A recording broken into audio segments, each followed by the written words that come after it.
right, welcome back, YouTube. YouTube watchers. Throwing some more stuff at you today. I wanted to talk to you a little bit about mentorship. And I'll probably have multiple installments on mentorship. But finding someone to mentor you throughout your life and your career. You're going to have multiple mentors in different arenas of your life. You're also going to be a mentor yourself. And believe it or not, it doesn't matter where you are. I've seen young people that are, not experienced at all in whatever industry that they're working in, but yet they have experiences in other places, whether it's personal skills or it could be something as simple as software. They're mentoring people that have been around for quite a long time. So know that mentors are important. It's important to have mentors in your life. It's also important to make yourself, to be a mentor yourself and help guide people, give back. So wanted to talk a little bit about this. I'm probably going to open up Pandora's box here because I got to use a tagline in here that I thought was interesting for this video, and it really relates around some of my early experiences in construction. And I'm going to entitle this one Scootie and the Joefish. And there's probably a small audience that really knows this, but I'll give you some background on it. So as a child, anybody who knows me from being young, growing up, so through high school, the community, growing up in Joefish Bay, or family knows me as Scooter.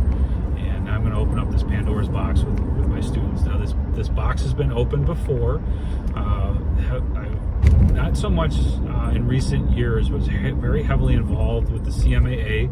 So if you're not familiar with the CMAA, that's the Construction Management Association of America. So anyone who's interested in construction management and networking in that industry, finding training and help and credentialing, the CMAA is a great place to start. They have credentials for entry-level professionals in the industry with their construction manager and training, all the way up to their certified construction manager or CCM.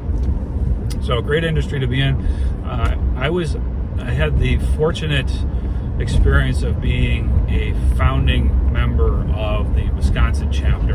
So there was a group of us very active that were trying to create a chapter specifically for Wisconsin. And at the time, we were kind of wedged between the Minnesota chapter and the Chicago chapter, and we really wanted our own identity. Well, a member of that group was a gal. I'm going to try and use first names in here because I don't know how people are going to be with being part of my videos. But Nahid was someone that I grew up with. I knew her family growing up all the way from elementary school all the way through the high school, and knew her and her family very well. Well, running into someone in the professional world that is part of your previous world, especially with having nicknames and things like that, sometimes this stuff surfaces. So she's going to address me as Scooter, and she's like, oh my gosh, we start connecting again and networking. And we would bring students to meetings because we had a student chapter of the CMAA. We'd bring students on tours. And obviously, because of this, and she knew it, she knew that she knew my name and she knew my professional name. And I guess, it's one of those things where, okay, we're going to get them. So my students did find out that I was Scooter. And I did have a really good group that year. That semester's group, when this kind of broke, was kind of a not older class, but we had some students in their mid-20s, some up in the upper 30s, early 40s, but they were a great group. They were a fun group. Not that my other groups of students aren't, but this group that went through, they like to have a lot of fun. They like to joke a lot. So they enjoyed knowing that I went by Scooter in my younger years. So it was kind of, I think they felt they had something on me. So those guys that are listening in on this, Mitch and Joe and all you guys, here I am. I lived through it, but now we're going to make it public here, and we'll see if my students are watching, and if they catch on, and we'll see which one of them calls me by that name first. But so I would go through that, and working over the summers for the construction company that I work for. So I worked for Scootie Construction up in Lake Tomahawk, Wisconsin, which is far northern Wisconsin. We did a lot of remodels and custom home builds, mainly lake property. So I got to see a lot of real estate up in the north woods of Wisconsin, which was a really great experience. But I had Bill Kukan, who was the owner of the company, still is, was a great mentor to me. Taught me a lot. He was a tough guy to work for, but that toughness, I've talked before about grit in the industry. Bill definitely had that old school grit to him, and he had a lot of expectations, but he was willing to invest in you if you were willing to invest in him. So I learned a lot with Bill, but really the guy that taught me a lot was Joe. Joe was our foreman. Joe and I created a very close network. I hadn't seen Joe in years, and I actually ran into him over the summer, and it was like yesterday. You know, all of a sudden we're sharing stories and all that, and of course my son's along, and he's kind of looking at me like, okay. So kind of opening up another Pandora's box, you know, talking about things that were going on in my late teens, early 20s, but good times. And I don't want to digress off of that. So Joe was our foreman, taught me a tremendous amount about construction. I learned a lot of my carpentry skills from him. Great carpenter, great teacher, great mentor. And we got dubbed the name by we were doing a screen porch for one of the realtors up in the area. And he goes, "Oh, it's Scootie and the Joefish." And at the time, you know, again, this is the 90s, so Hootie and the Blowfish. Younger audiences probably have to look them up. But Hootie and the Blowfish were a popular band at the time. So the younger generation probably knows Hootie more as Darius Rucker.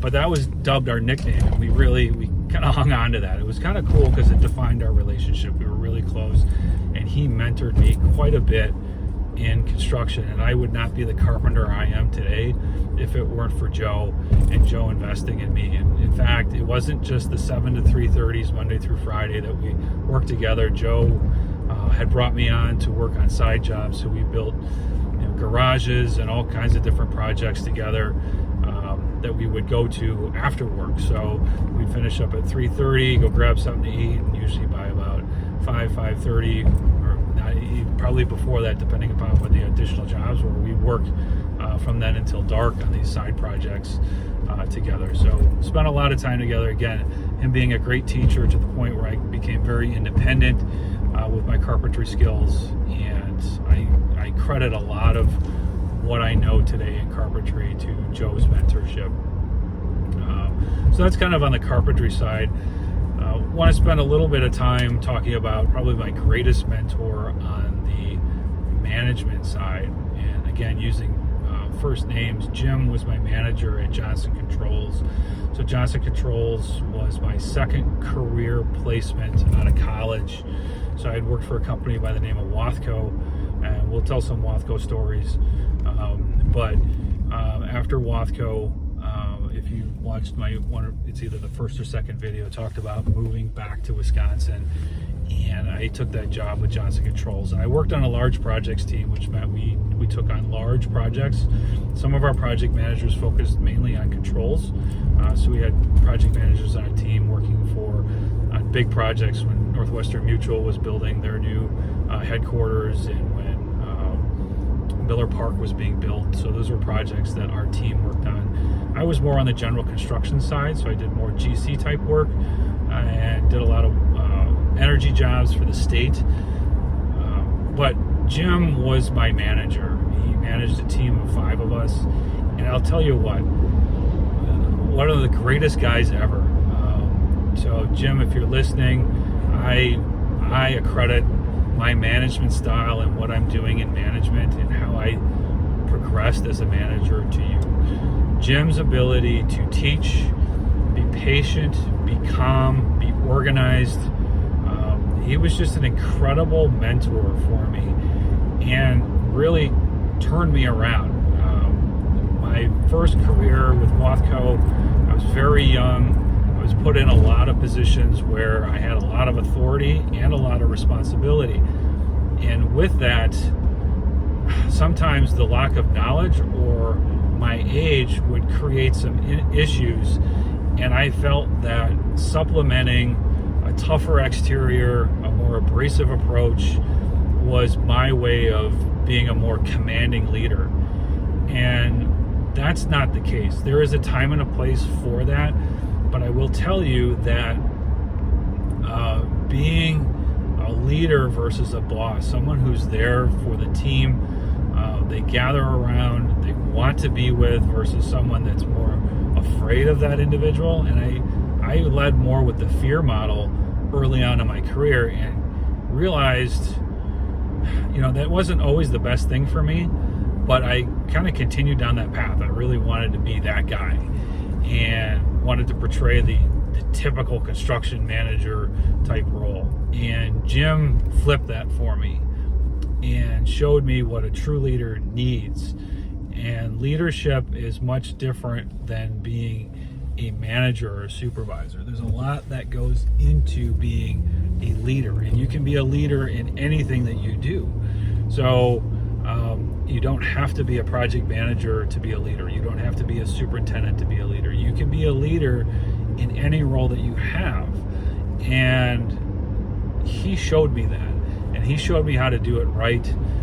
This isn't a video on leadership. This is a video on finding someone that will teach you the proper qualities and the proper way to do things so that you're successful. And I will say that Joe was the single most mentor that gave me the carpentry skills, the hands-on skills I needed to be successful as a project manager, but also as a teacher. So now in education, I have those skills where I can teach our students those skills along with their other educational opportunities as a construction manager. Jim gave me the leadership skills. He was the guy that turned me into a leader on the project management front. So find yourself a mentor, be a mentor. And again, multiple mentors. At that time, Jim was not the only mentor that I had.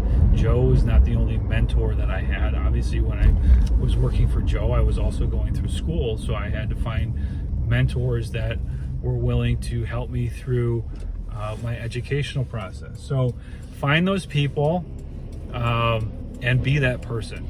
And again, it doesn't matter where you are, what you're doing, what your experience level is. You should always be looking for that guidance, and you should be also providing that guidance. So that's kind of my forte on that. Again, Scootie and the Joefish, kind of my first lead in to mentorship. So I hope you enjoyed the video. Go find a mentor, go be a mentor, but mentorship is what makes people better. You'll be a better person for being a mentor. You will be a better person for having a mentor. So hope you enjoyed it, and take care.